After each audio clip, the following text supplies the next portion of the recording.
Good evening, everyone. I just want to welcome you to the Eastside Freedom Library's second event on the Hillcrest Golf Course redevelopment. My name is Ben Werner, and I'll introduce myself more fully in a moment, but I want to lay out tonight's agenda and some ground rules. So first, we're going to start off by talking about how we got here. Then I want to give a background and summary on the Hillcrest redevelopment process. I also want to summarize our last event and take a moment to talk about what TIF, or tax increment financing, is, because a lot of you have sent me emails asking me what that is. We're going to spend the majority of our time tonight in breakout groups, and then we're going to report back. Here's some housekeeping. Please be respectful of others and share the space. We're all different, but we're here to come together as a community. Listening is as important as sharing. Feel free to use the chat to ask questions or share comments. We'll try to respond as we can. And I just want to let you know that we are recording tonight's event to share with others. We're also live on Facebook. But we will not record any small group discussion, and you're welcome to turn off your camera if you would like to do so. So who am I, and why is the Eastside Freedom Library hosting this conversation tonight? My name is Ben Werner. I am the Housing Justice Program Director here at the Eastside Freedom Library. We're coming together in this space as part of the work of Eastside Housing Justice, which is a working group of nonprofits who are dedicated to advancing housing justice on the East Side. I'll take a moment to talk about our history and then go in a little more specifically about why Hillcrest and why we're here tonight. In 2019, Cian Thomas of ABC Realty approached the Eastside Freedom Library to host an initial event on the racial housing gap. The racial housing gap is the fact that in Minnesota, among homeowners, 75% of white Minnesotans own their home, and only about 25% of Minnesotans of color own their home. So we came together to hold the initial event and ask the question, why is that? What's going on? That initial event led into an entire summer of programming. We showed Jim Crow the North, we showed Detroit 48202, and time after time again, the community kept coming out, talking about what was on their mind and sharing how they were feeling. What we heard consistently, in particular as we approached the first Eastside Housing Summit in November 2019, was that there needed to be a program dedicated to responding to the community's priorities that we were hearing over the course of this event. We took a brief hiatus when COVID hit us. We came back in September to respond to a lot of those initial community priorities and have been designing and fleshing out a program since then. At the forefront of the housing justice program at the Eastside Freedom Library, we have always believed in education, community building, and democracy. And that is why we came into the space this evening. What does Hillcrest have to do with this mission? Part of Hillcrest is the fact that we are researching and implementing values-based strategies to address historic and systemic inequities in housing on the east side of St. Paul. One tactic that we're using is we're exploring the Equitable Development Scorecard for use on St. Paul's east side. The Equitable Development Scorecard is a tool that the Alliance for Metropolitan Stability, in conjunction with a lot of community partners, created. And essentially, it's a tool that allows the community to score incoming real estate developments to see how equitably they will serve the community. So Hillcrest is a really great opportunity to make sure that development is indeed serving the priorities and needs of the community. So as I mentioned, I'm going to start off by doing an overview of the Hillcrest development process. For some of you who attended my first meeting 2 weeks ago or attended the city's meeting, this may be a little bit of a repeat. I understand that, and please be patient so we can all get on the same page and talk about this as a community. Hillcrest is a 112-acre former golf course on the east side in the greater East Side neighborhood. The site is now owned by the Port Authority, with the master planning process led by the city of St. Paul. You might be wondering why the Port Authority owns the site, and I'm not going to get into it as much as I did during the first meeting, but the soil at the site is contaminated from its use as a golf course. Again, we have a video on YouTube from our first event that goes into that a little in more depth. I'm not going to do that tonight, but just know that the Port Authority came in because they have a strong track record of remediating contaminated soil and are the best ones in the city to do that. So they approached the former owners of the site. The city of St. Paul issued bonds to allow the Port Authority to purchase the site and do the soil remediation. Part of that allowed for the city of St. Paul to be part of the master planning process. All of the information about this process and everything else that I'm going to talk about tonight is found on the Port Authority's website or the city's Hillcrest website. So I want to define as well, what is PED at the city and what is the Port Authority? Because I think it's important to understand what they do and why they're involved in this. St. Paul's Planning and Economic Development Department, or PED for short, builds community wealth through business, housing, jobs, planning, financial, and cultural assets. To achieve this mission, the department administers a variety of planning, housing, business, and economic development activities. These activities support a number of community initiatives and also provide direct benefit to homeowners, home buyers, renters, and businesses. The work of PED is overseen by the mayor, who works for you. The St. Paul Port Authority was originally established to administer the Port Authority of St. Paul. We have working ports in the city of St. Paul, and that's how they got their beginning. They then moved on to develop marginal lands along the Mississippi River for business and industry, but have since expanded to act as a citywide development agency, which generates its own revenues and funds its own budget. Currently, they're responsible for a lot of the industrial development that occurs within the city of St. Paul. The Port Authority is managed by a 7-member board of commissioners. The commissioners are appointed by the mayor of the city of St. Paul to 6-year terms. 2 members of the St. Paul City Council sit on that board. So going back to Hillcrest, on August 8th, the city of St. Paul agreed to take on the master planning process. What does that mean? It means that the city is going to work to set the land use and zoning regulations for that site. From August 8th to September 6th, applications were taken for a community advisory committee. They also constructed a technical advisory committee. Approximately 70 people applied for the community advisory committee, and the mayor appointed the members. Who is on that committee?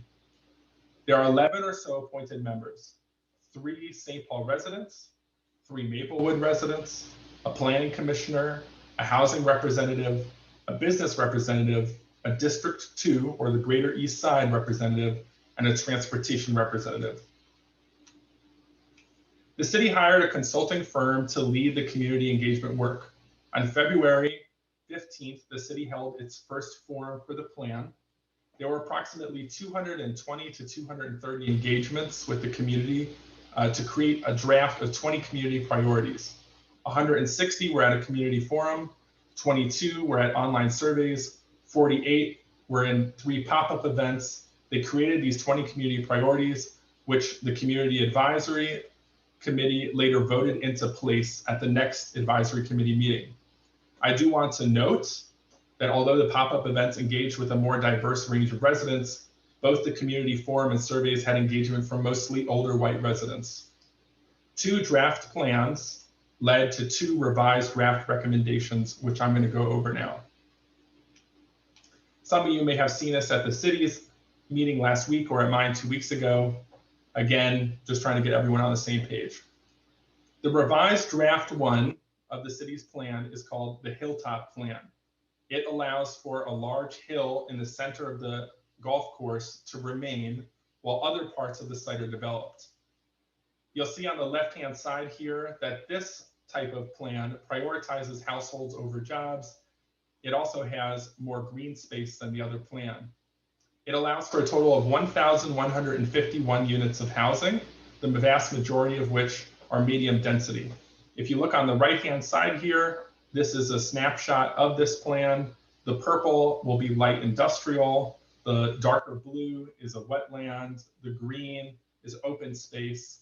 And the other colors are housing. That sort of multicolored circle there in the middle is a node where a lot of retail and residential will come together.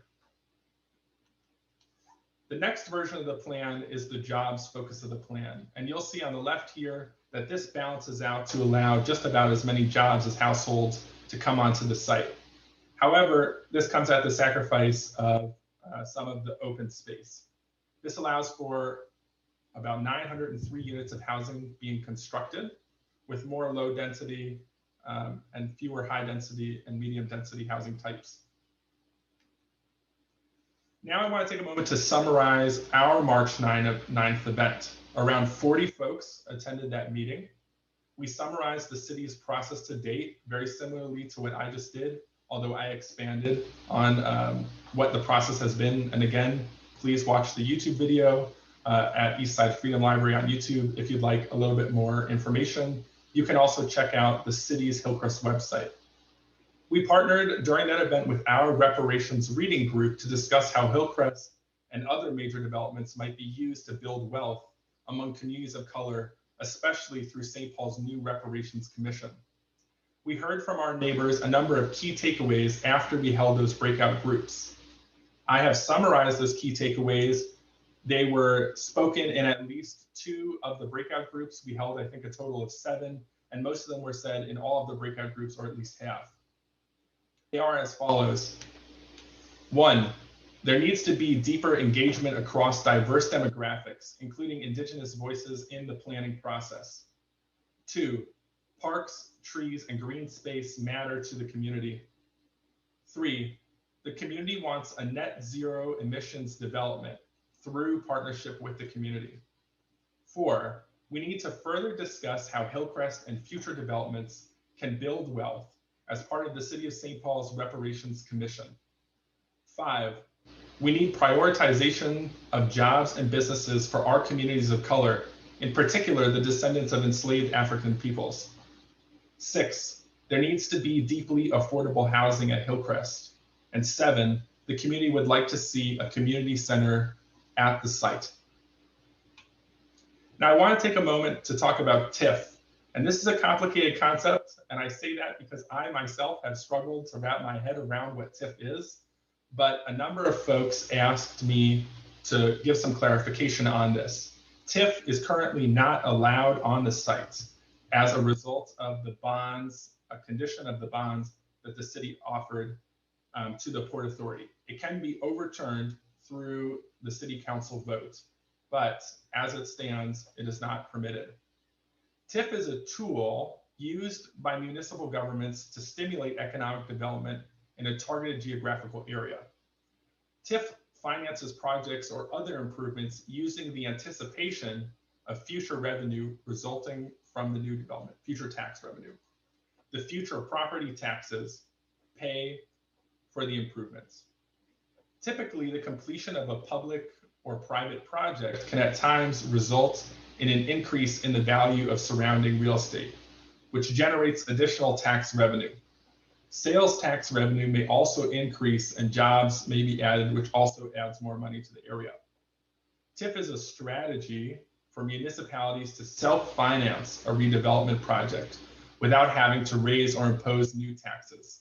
A TIF district is often one of the only options for municipalities that generate revenue for affordable housing through low-income housing tax credits to finance new development.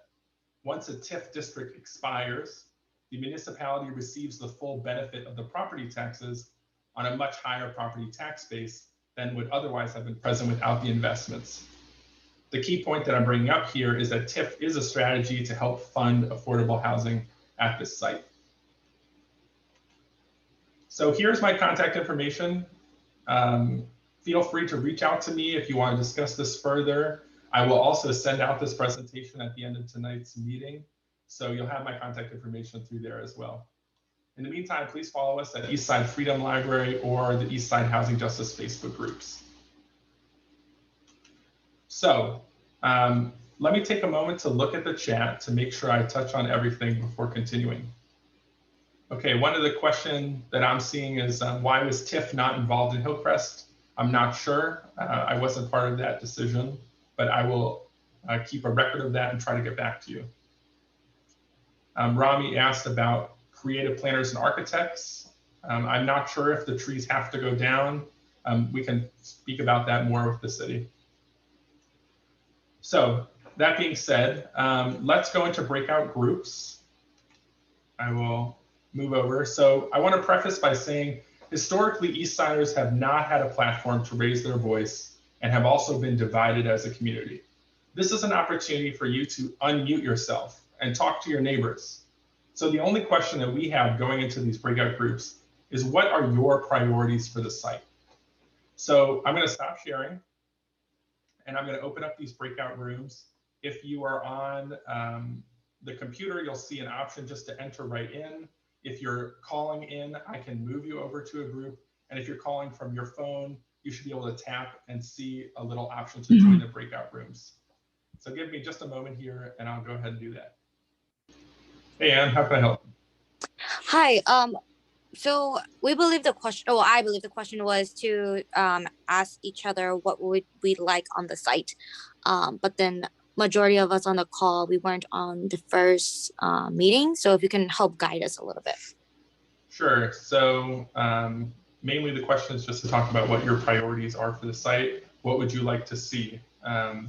You know, I don't think it's necessarily important to know all the details of the site as they are. I think what's more important is, if there is a large development like this, what would you like to see there?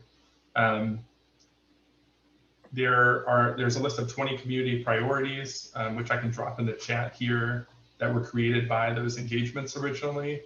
I can also include a link to the city's site where you can see the different plans and perhaps read through it together. That might be helpful. Thank you.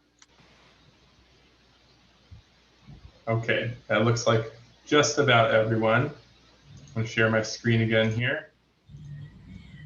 So tell us what you heard. I'm going to send out notes to everyone who registered, as well as this presentation, but the rest of the time today is to report back from these groups. So just tell us what you heard. That's kind of my framing question. And I'm going to be writing down what you bring up. Do you want us to just jump in? Well, why don't we go group by group? So let's start with group one. Hi, my name is Q Vang. I actually sit on the CAC committee as the housing representative. And I did kind of do a high level overview of what I know from being on the committee. But I did take notes because I was extremely interested to hear more community voices. So the few things that I took away was the need for more green space, the need for more green space, as well as preserving the trees, the need for affordable housing, whether it be single family up to for single family, multi-generational, as well as senior housing. And we definitely emphasized on affordable, the need for Indigenous voices to be heard, to be sitting at the table.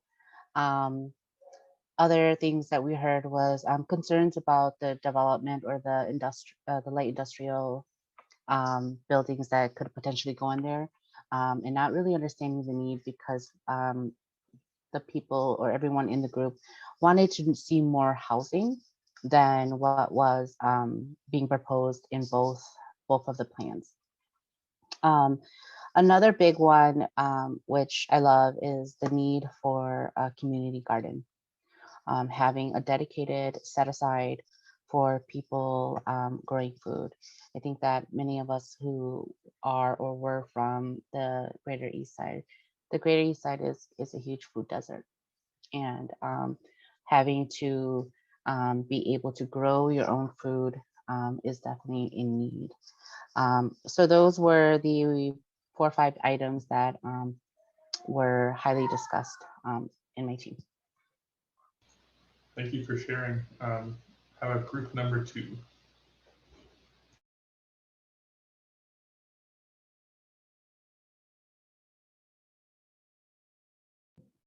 Who was in group 2?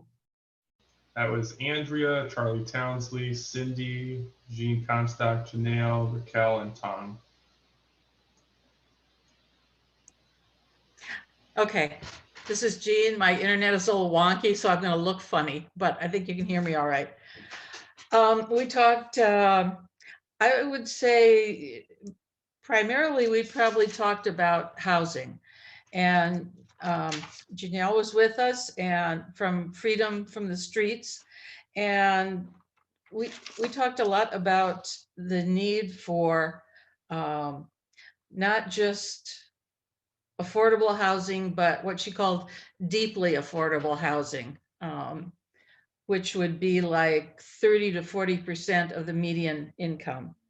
And she said, essentially, there's like 2% in the Twin Cities as a whole that was deeply affordable. So we really felt like, gosh, there probably was a need for that. And she mentioned the, you know, the little houses, being able to put those up that would house like one person. There's still a need for that. So we were talking about, you know, if there were areas where we could do some of that. And certainly it seemed like something that could bear a little more thought and discussion about that. I think on the whole, people kind of like the Hilltop version a little better than the other one, which seemed kind of dense and not as interesting looking. Let's see, we talked a little bit about jobs, not a lot. I put in my plug for how I would really like to make this energy efficient, this development. In fact, net zero would be great. And the other advantage to that, of course, is that it would almost certainly lower the cost, the energy burden for people. So if we're going to put in affordable housing and so forth, we got to have affordable energy too. And this would really help. Let's see.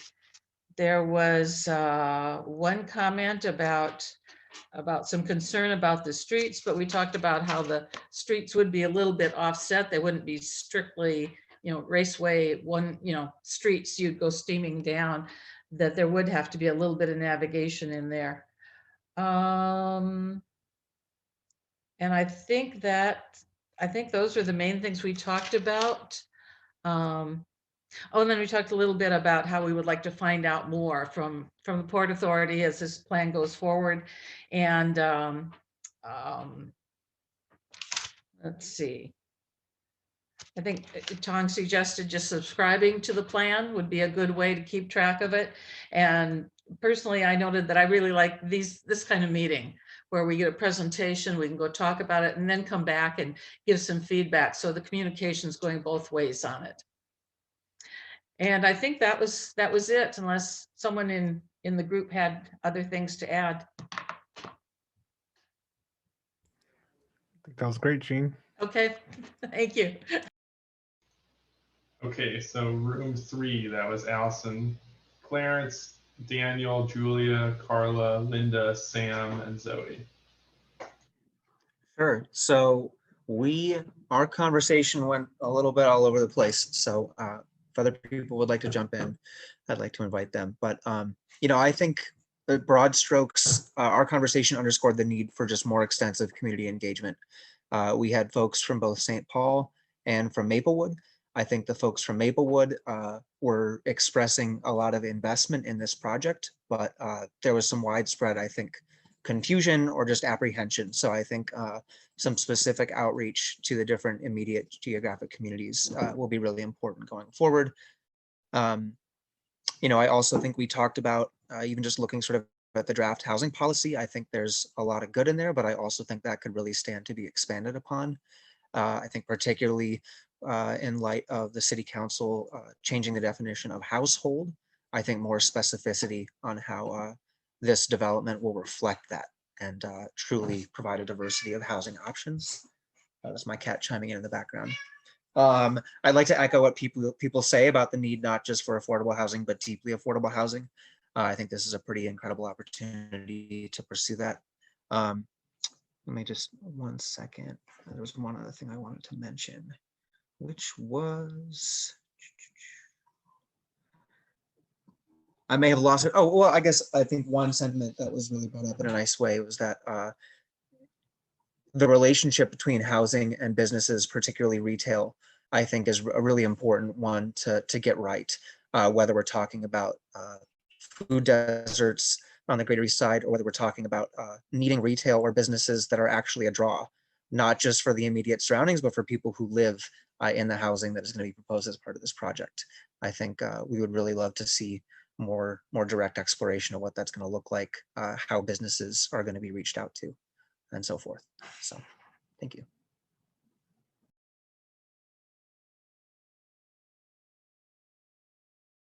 Could I add something that I Sure. thought we talked about? Was the equity building aspect of what the purpose is over there in the east side, is to build equity for the persons who have not been able to do that in the past.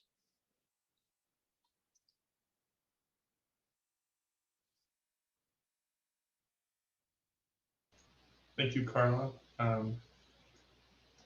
Group number 4, we have Brian, Carol, Joan, Matt, Stephen, and Tim.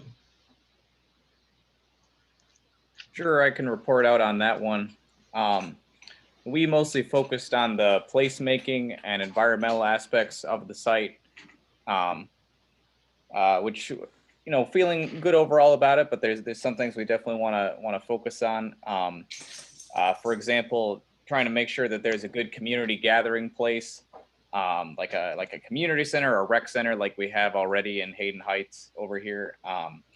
Just it's important to know that there's something that draws the community together that they can be proud of, and make sure that those amenities are located, you know, accessibly to everybody. As far as the net zero, that's really great. We're very excited about that and the energy aspect of that. But transportation is also a big part of that, because building emissions are one thing, but we also need to make sure that we're not getting a ton of vehicle emissions and traffic and smog and noise.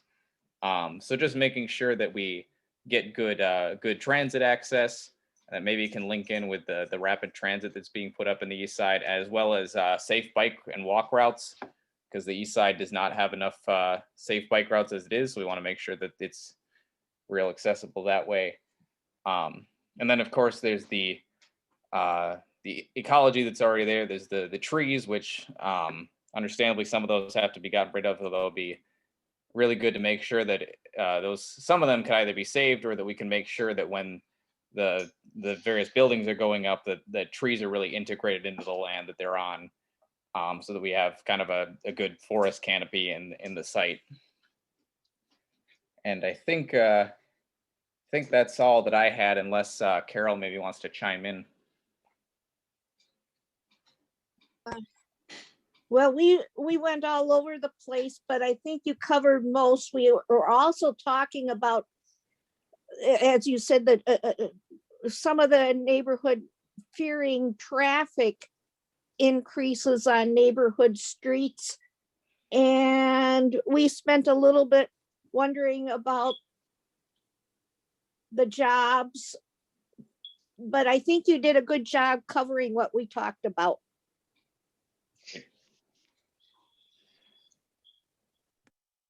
Thank you very much. Room 5 was Elizabeth, Jamie, Janet, Katie, Lisa, Matt, Peter, and Rami. Okay. What we thought was that given COVID, in spite of the diversity that we see in front of us, the input process has not been as inclusive as it should be. We think that the project should be either stopped or delayed, and that the input process should be increased, should be elongated, so that we can really hear the voices that need to be heard.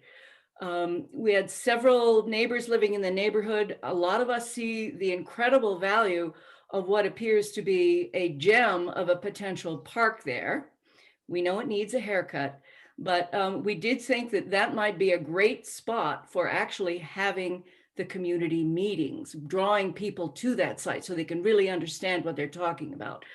The other thing we realized was that we were a bunch of white people, and, you know, there are housing needs and there are job needs, and we really need to hear voices talking about that beautiful site and how they may relate to that. So please, anybody else chime in if there's something else that we we talked about that should be said? We talked about potentially making a kind of celebration on the golf site, you know, and having the presentations done there, but make it really attractive. You know, have the Somali, you know, hire some Somali caterers to bring food, you know, have the city make it the kind of thing that is really attractive to come to. It's not just a presentation. Party, a cultural celebration. Cultural celebration. Yes. You know, and do them multiply during the summer. You know, they could be linked to, I mean, the police do all of these community engagement things over the summer. Why can't the city and the Port Authority do that? Because 230 people is not enough to give feedback on this. And there should be specific outreach of, you know, hiring the district councils to go door to door in the summer and talk to people and invite them to these events.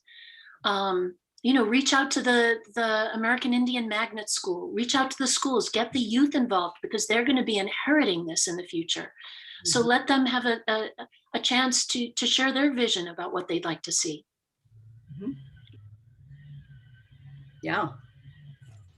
Thank you both. Sorry to cut you off, Rami. I would just add that I think right now the plan one, the Hilltop version, is better than the other, but we're missing an opportunity to have a much more engaging space. It feels like it's just industry, housing, and not something that's integrated in the community, really. You know, it becomes, and then not having enough services, which was brought up, you know, that if it's a food desert, you need some grocery store or some access. And the small businesses give also another kind of opportunity for employment and engagement and connection. So the types of, it's just a beautiful site, and I don't think they've begun to really maximize the potential of that site. And maybe there's more parks, because parks can actually help with economic issues. It sounds funny, but they do. And so it just needs more work. Rami, you were going to say something? Well, just that I had looked at the Ford plan as opposed to the Hillcrest plan, and it's just boring and boxy. There's no really public art. I know Monty said, yes, we'll have public art. Yes, but where is it? I mean, Highland Park got all the great planners and landscapers. Why didn't we?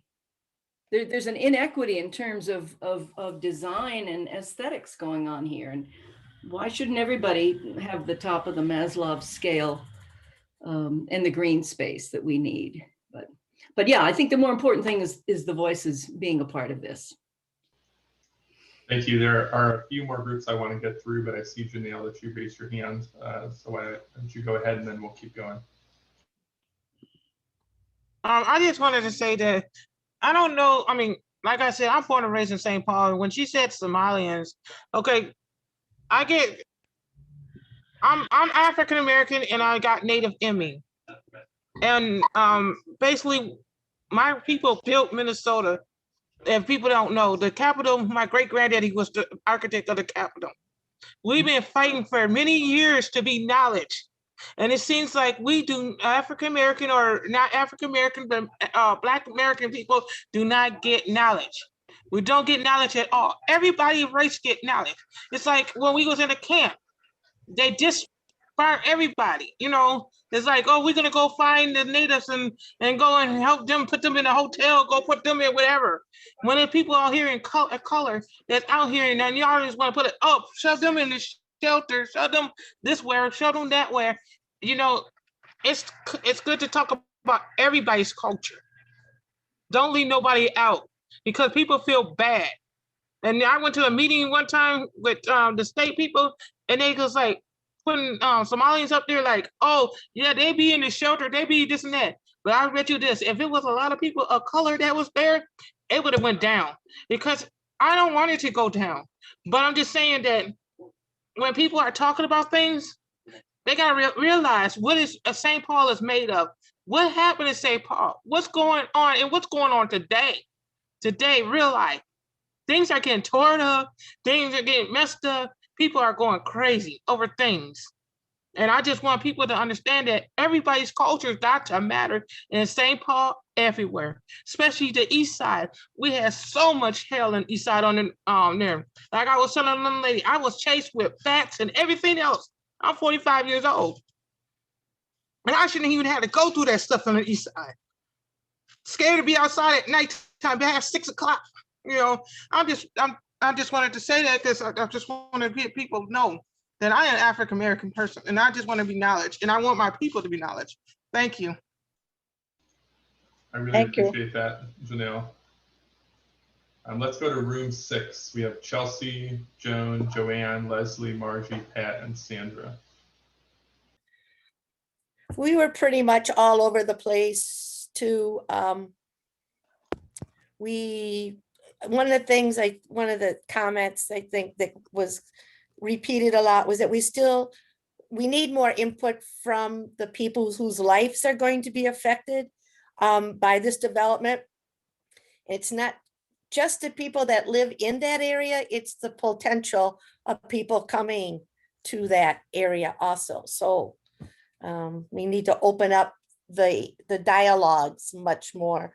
We also just felt that the port, we still don't have a clear picture of what exactly is going to happen there.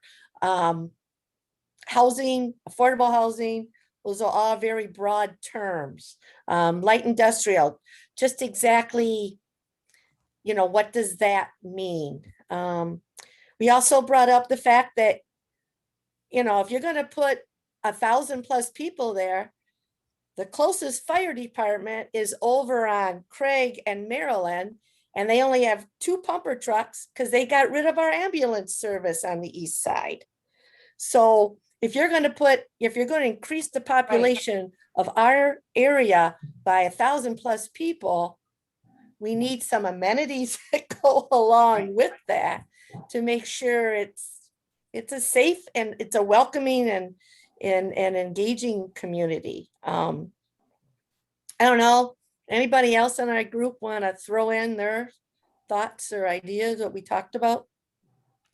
Yeah. To go along with the amenities ideas, there were some questions about transit and bus service to that area for the new people who will be living and working there. And there's not a lot of access in that part of St. Paul right now. I also have concerns about where are these children going to go to school? I mean, the closest school is Hayden Heights. Right, and it's not big enough. It is certainly not big enough to absorb those children. And then all the rest of the schools around here are magnet schools. So, I mean, we're talking a lot of buses because St. Paul buses most of their kids. Yeah.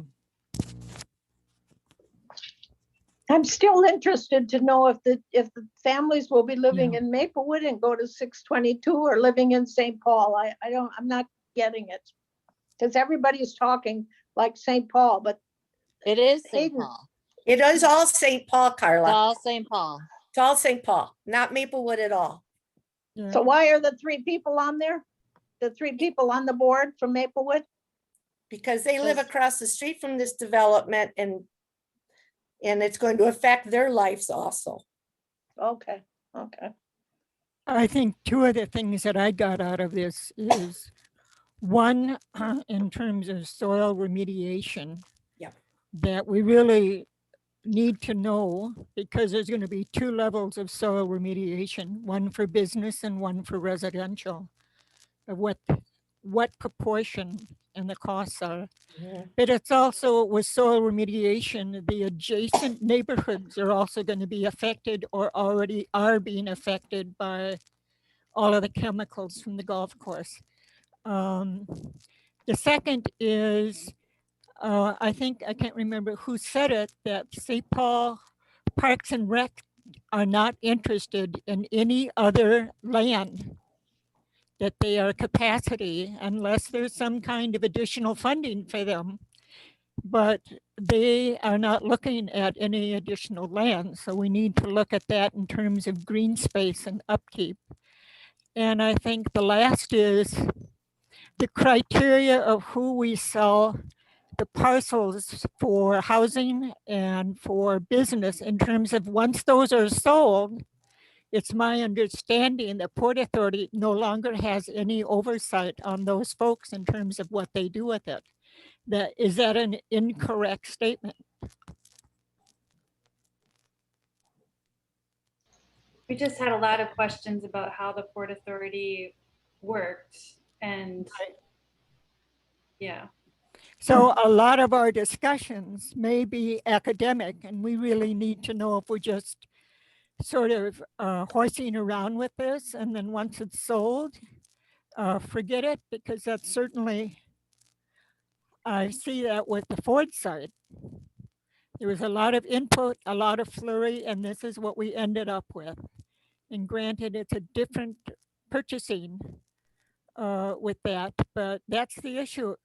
Is there going to be any power that the Port Authority has in terms of selection criteria for business developers, for housing developers, and after the parcels are sold? Cian just dropped in the chat, the Port Authority does not currently have an accountability system in place to ensure the jobs go to East Siders. Oh, it does. I believe it does. I think that they're working on one for this, Jane, but I don't think it's in place just yet, unless I'm misunderstanding. Oh, you're muted, Jane, sorry. I'll simply say that it's under their policy guidelines for jobs. The hiring is supposed to happen in the immediate vicinity, and they've been working with the East Side Employment Exchange to make sure that that happens at 3M. So I would assume that would happen here, but that is part of their employment policy. I can add from the perspective of the St. Paul Port Authority. I'm Andrea Novak, and I am with the Port Authority. When you look at a Beacon Bluff, we do have workforce agreements in place for a period of 10 years. And so we're very selective on who comes into those business centers and making sure that they're bringing the right jobs and the right benefits and the right type of businesses to St. Paul. So that is a very selective process. And that work is going to be happening once we have a master plan in place. So I think what you're going to see in the master plan doesn't have all of the details that a lot of people are looking at right now. And that's because that'll be that step 2. And as that transitions, you'll be hearing a lot more from us. But I will say that if there's groups or individuals that really want to just sit down with the Port Authority to learn who we are, what we do, and reacquaint yourselves with us, please let me know. I put my email address in the chat. I'd like to say something about what Tong Tao had mentioned in the chat, which I think is relevant before we just get stuck on exactly what we see might be happening here. And that is that he says, in regards to small business, White Bear Avenue still has a lot of vacancies for grocery stores, retail, a lot of redevelopment potential. I mean, White Bear Avenue is horrible. I mean, why doesn't the Port Authority look at putting something there and look at the benefits to the immediate neighborhood and the existing uses there, and then looking back at that beautiful green space and conceiving it in a way that will be more beneficial to perhaps people who might want to live there? I agree, especially because that is a bus line. Yes, that's true. It should have been the rush line, in my personal opinion, but that's me. Thank you, Rami and Stacy. I see that Victoria has their hand up. You want to go ahead, Victoria?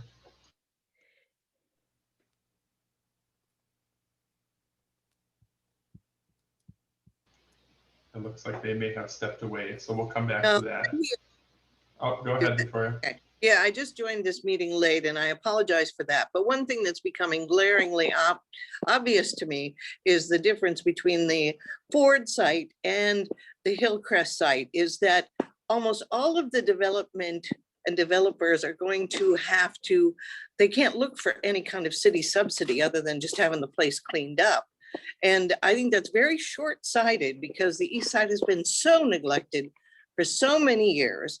And, you know, I feel very strongly that this is, you know, if they're really hoping to bring in billions of dollars of tax revenue, you'd think they'd put their money where their mouth is and offer some options for people that might be interested in development or owning properties there, or even expanding on the ideas. I think Hillcrest, along with its industrial capabilities, could be less of a food desert if we not only developed a food program there where we're growing organic produce and distributing it and selling it, as well as providing jobs in our neighborhood, you know, and take away some of this food desert that we have. It's 1.5 miles almost in any direction to get to a grocery store, because I'm just near the border of the park.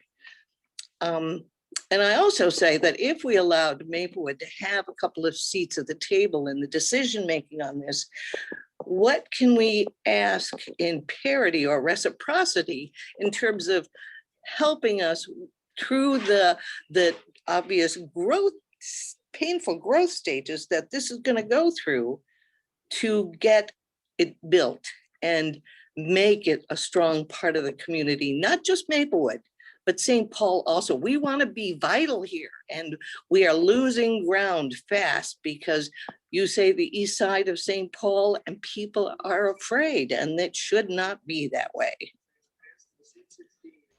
Thank you, Victoria. I want to make sure we get to all the rest of the groups here. So room number 7, that looked like Amy and Worth, Gilbert, and Frank. We have Jay, Jane, Jean, John, Lisa, and Ron. Lots of J's there. And you know what? I wasn't supposed to do this. Peter and Ben made clear that I'm supposed to be here tonight to listen, but my group elected me to report out. So I am just. We'll permit that, Jane. And if you didn't group, I just filled a hole that seemed to exist. Okay, I think there are some very consistent themes here that I believe will make my group feel happy, to the point that there hasn't been enough community engagement. Our group completely agrees. And there is a feeling, because, and this is something I see on the east side, there is a feeling of hopelessness that even if people did have an opinion, nobody would care. And so their opinions don't matter. And I want to just say to all of us tonight that East Siders have got to let go of that. Pretend you live in Highland. Just for tonight, just we have got to make the same demands. And Romy and Victoria are exactly right. Ford was planned by the city for 10 years. Yeah. And so I'm just saying. Okay, so also to speak to the concerns of my group that included some immediate neighbors, what is the impact going to be on our taxes as this commercial and industrial property is being developed? Is that going to make all of our residential taxes go up? And I think there are some really, we need to be concerned about that. We need to be concerned about displacement of existing neighbors. We talked about housing, and there was the discussion about the fact that single family housing still in our American life is the primary way to generate generational wealth. So should there not be some opportunity for single family dwellings? I want to point out that in the Ford site, they added single family housing. So keep that in mind. Mm-hmm. We talked about senior housing, and I took this a little bit personally as somebody in my upper 60s, that baby boomers are dying off. So this idea that we're going to continue increasing senior housing is not necessarily a good idea. And we should be creating housing that is affordable to the people coming along. So whether that's affordable rental, or if it's also looking at, there was a discussion about, what about condos, affordable condominium development, so that people have the opportunity to build equity. There's a concern about traffic.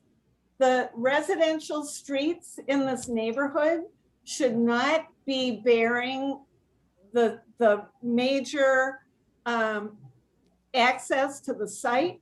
We should be using the major arterials, and we should not make it really difficult for the residential streets to continue to have peace and quiet. Great idea from somebody on the west side of town who was involved in the development that occurred at Snelling and Selby, is that the neighbors all need to hang in and get a win. There need to be things that the surrounding neighborhoods want and need that should make their lives better at the same time. They moved in next to a golf course. Now there's going to be a major development. So what might that look like? And it might be things like setbacks with trees, so that they're looking at trees and not the sides of buildings. And then finally, my own 2 cents, East Siders, don't give up, speak up, raise holy hell to get what we want for this neighborhood. I have heard tonight such a great confluence of ideas and opinions that really are not inconsistent. And so I think there really is an opportunity here. And my colleague, Nelsie Yang, who had to leave early, she is such a community person. And I feel confident that we have the opportunity to make sure that all the input is listened to here. So I just want to congratulate everybody and the Freedom Library and Ben Warner for this incredible opportunity to kind of get outside of the official public process and really get the conversation going among people who have a lot to offer. Thank you, Jean. Sorry, Prince, I'm still here. Okay. Oh, you are, Nelsie, sorry. Excellent. All right, we're hitting time here. Let's quickly go to group number 8 and then 9, and then we'll close up. So group number 8, we had, all right, go ahead. We talked about what we would like to see, community spaces, open space, green space, that is walkable. We talked a lot about housing to meet the diverse needs, and talked about providing paths to ownership as reparations. So we have this huge property and an opportunity to provide reparations in some way, hopefully to close that wealth gap of home ownership.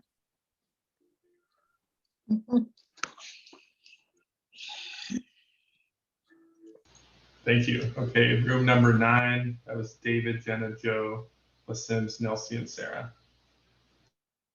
I can report out here.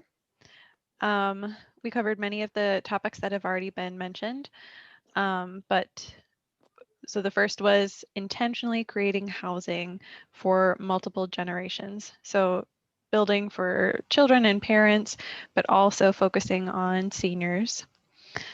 And then being intentional in creating housing or supporting businesses that would join groups together. So the need for food in the area was voiced, along with the idea of possibly having greenhouses or horticulture spaces that could bring different age groups together. Also, connectivity with surrounding spaces was important. So making the space walkable, making sure that it's not broken up by large parking spaces. A concern was that warehouses tend to be very large and with mainly one level with then a lot of parking spaces nearby. So a desire to not have those as barriers within the space. There was the desire shared for the city to be using every tool available to create and incentivize deeply affordable housing, 30% AMI. There were some questions voiced about the engagement process and about the overall timeline and kind of what questions will get addressed at which stage. There was a sentiment of how it's 112 acres and that's a lot of space. And right now the main considerations are just zoning. So it's not really talking about some of the other things that were mentioned earlier, like food, childcare.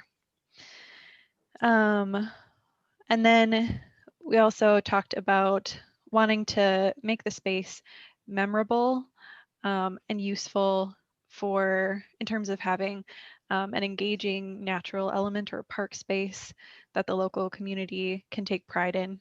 So something that is worth it to visit from the surrounding area and also makes going to local businesses more enjoyable because you can go to one and the other. And then anyone else have anything to share, please chime in.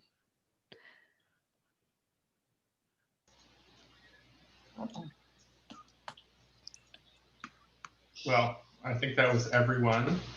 Here are the next steps. We're going to summarize all these notes into a document and mail them out. At some point in the future, we're going to plan a follow-up meeting as this continues to develop. I want to thank you all for coming out tonight. Zoom is a hard format, especially to come and be together in community with. So I really commend you for taking time to be here. Please talk to your neighbors about what's going on. I think it's really important that we're reaching out to our community to bring as many voices into this as possible. So just thank you for being here. I think it means a lot. And for those of you who are with the Port of the City, thank you also for coming tonight. I think it's an opportunity for you to see someone that's not in one of the official kind of means to put this together and try and give community a space and a platform. So I appreciate all those from the city and Port that came out tonight as well. I will be sending out the entire presentation from this evening. You'll have my contact information if you want to talk to me about this at any point in time. Please reach out and I'll try to get back to you as soon as possible. But again, thank you very much for being here tonight, and I will email out another event sometime in the next few weeks, and we'll come back together again. So thank you very much for being here. Peace and love. Bye-bye. Good night. Bye. Bye. Good night, all. Thank you. Cheers. Good night. Thank you, Peter. Good night, everyone.